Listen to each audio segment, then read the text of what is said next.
Shalom Sobat ICC, berjumpa kembali dengan saya di acara Devotion ICC Bandung.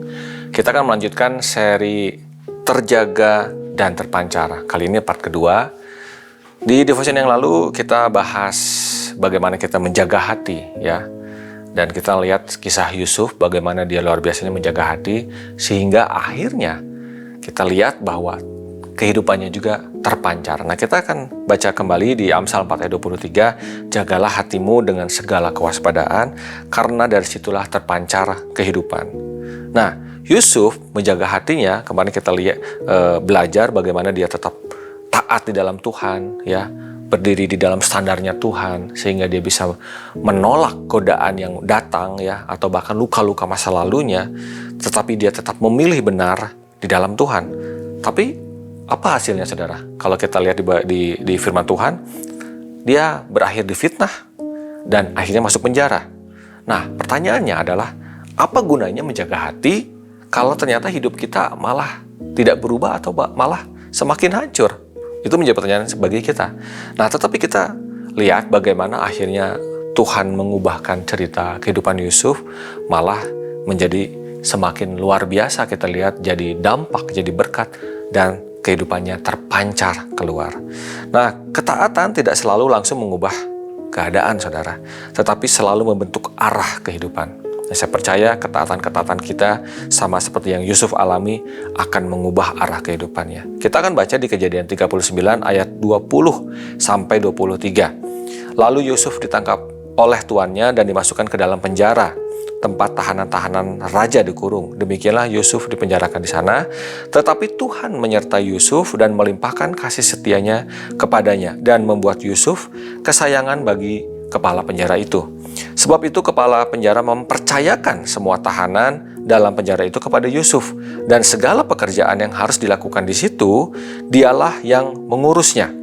Ayat ketiga, 23, dan kepala penjara tidak mencampuri segala yang dipercayakannya kepada Yusuf, karena Tuhan menyertai dia, dan apa yang dikerjakannya dibuat Tuhan berhasil. Kita tahu Yusuf masuk penjara, tetapi ayat tadi dikatakan di ayat yang ke-21, tetapi Tuhan menyertai Yusuf. Mungkin secara posisi kita lihat bahwa Yusuf ini malah dalam posisi yang tidak oke, masuk dalam penjara, yang tidak nyaman, bukannya masuk dalam istana, tetapi kita tahu bahwa di dalam kondisi apapun Tuhan menyertai Yusuf yang mampu tetap menjaga hatinya di dalam Tuhan. Nah, kenapa bisa seperti itu?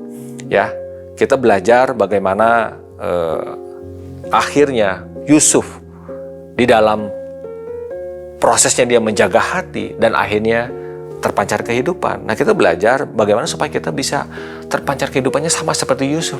Gimana sih caranya, ya? Dan kita belajar dari Yusuf bahwa Yusuf tidak lepas dari penyertaan Tuhan. Yang pertama adalah penyertaan Tuhan, ya. Dikatakan di situ bukan di dalam istana tetapi di penjara. Jadi penyertaan Tuhan, ya, tidak tergantung lokasi kita ada di mana. Tempat kita ada di mana, kita hidup ada di mana, posisi pekerjaan kita ada di mana, keluarga kita seperti apa yang sedang kita alami, musim-musim yang sedang kita hadapi, itu tidak menjadi alasan bahwa Tuhan tidak menyertai kita. Tetapi ketika kita sebagai orang percaya yang tetap menjaga hati kita, tetap benar di dalam Tuhan, maka Tuhan akan selalu menyertai kita dimanapun kita berada, ya. Jadi kita mungkin sering berpikir Tuhan pasti sertai kita kalau kita hidupnya baik-baik saja, ya, atau posisi kita lagi bagus, atau mungkin kita harus seperti apa dulu baru Tuhan menyertai kita. Tidak, tetapi justru Tuhan buktikan bahwa Dia hadir bahkan saat hidup kita tidak ideal, sama seperti yang Yusuf alami. Mungkin kita relate, bagi kitanya mungkin kita ada di posisi yang stuck, ya, kerja mungkin tidak sesuai dengan ekspektasi yang kita harapkan. Bahkan mungkin kita belum mendapatkan penghargaan dari manusia. Tetapi percayalah bahwa Tuhan selalu menyertai kita. Ya, jadi Tuhan tidak menunggu hidup kita membaik untuk menyertai kita, tetapi Dia hadir, ya. Bahkan Mazmur bilang dalam lembah kekelaman pun Tuhan hadir, ya. Jadi Tuhan hadir di tengah setiap proses dan perjalanan hidup kita dimanapun berada. Yang pertama adalah penyertaan Tuhan, yang kedua adalah bagaimana kita tetap menjadi berkat atau terpancar kehidupannya, yaitu dengan tetap menjadi berkat itu sendiri. Ya, sama seperti Yusuf, bagaimana dia ada di penjara tetapi dia tetap melakukan yang terbaik. Dia tetap menjadi berkat walaupun di tengah kondisi yang tidak nyaman. Bahkan kepala penjara mempercayakan semua tahanan kepada Yusuf. Saya percaya bahwa kepala penjara melihat hal yang luar biasa di dalam diri Yusuf sehingga dia bisa mempercayakan semuanya kepada Yusuf. Jadi mungkin lingkungan bisa berubah, musim kita bisa berubah, keadaan kita bisa berubah, tetapi kualitas kita harus tetap sama di dalam Tuhan. Sama seperti Yusuf, mau di istana, mau di penjara, kualitas hidupnya tetap sama. Dia tetap setia, tetap bertanggung jawab, tetap menjadi berkat dan membawa dampak.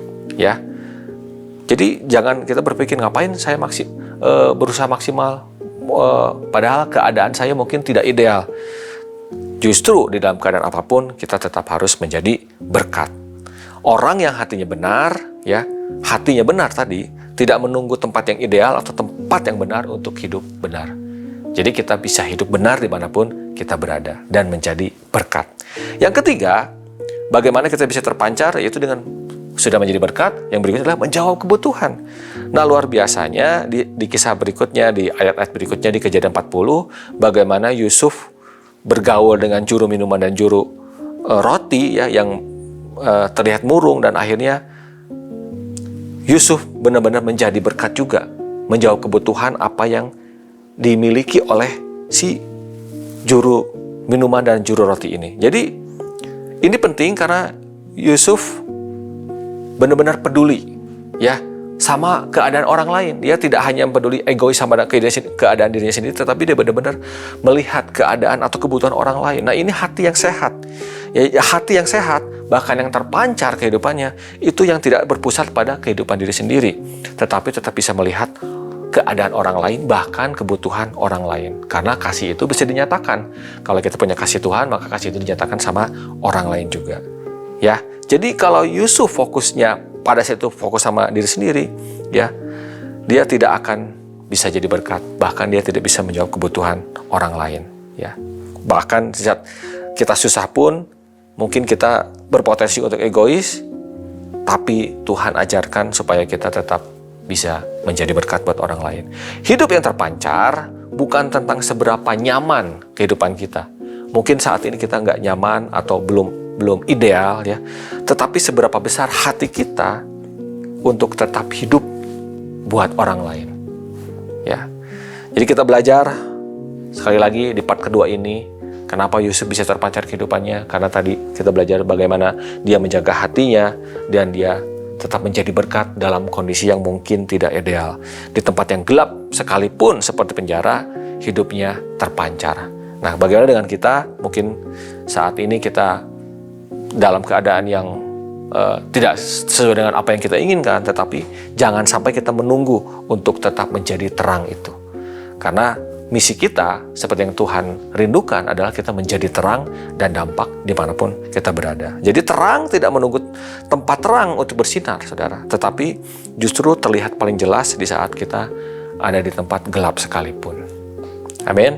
Hari ini kita mau terus menjaga hati kita, karena ketika hati kita terjaga, hidup kita juga pasti akan terpancar keluar.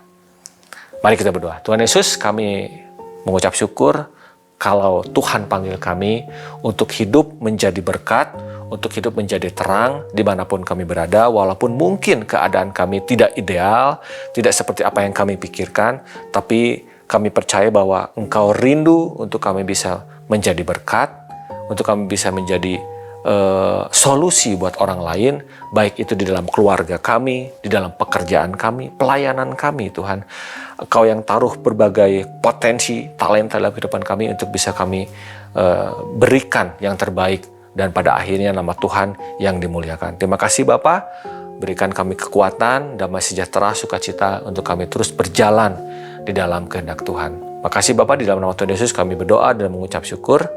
Amin. Sampai bertemu di devotion berikutnya, saudara. Tuhan Yesus memberkati.